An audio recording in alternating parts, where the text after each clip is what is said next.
લૂકને લખેલી સુવાર્તા 18મો અધ્યાય અને 11 થી 14 કલમ।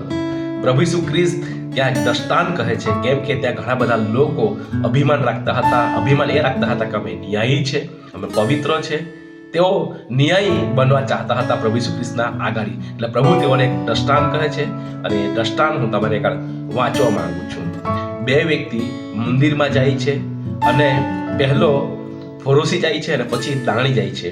ફરોશી ઊભા રહીને પોતાના મનમાં તે પ્રાર્થના કરે છે કે પ્રભુ, હું ન્યાયી છું, હું વ્યભિચારી નથી, હું અન્યાયી નથી, હું આ દાણીના જેવો નથી, હું અઠવાડિયામાં 2 વાર ઉપવાસ કરું છું, હું મારી આવકનો 10મો ભાગ પૂરેપૂરો આપું છું, આ દાણીના જેવો હું જુલમી નથી, એમ કરીને તે પોતાના મનમાં પોતાનાથી ઊંચો કરતો હતો।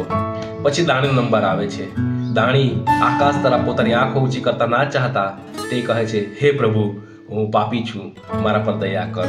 વહાલો, બેમાંથી કયો વ્યક્તિ ન્યાયી થઈને ગયો?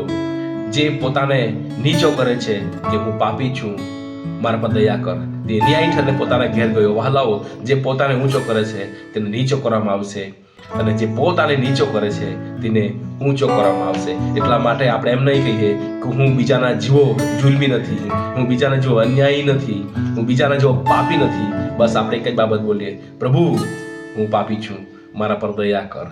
અને જ્યારે આપણે નમ્ર બનીશું, પ્રભુ આપણને ઊંચાઈ પર લઈ જશે।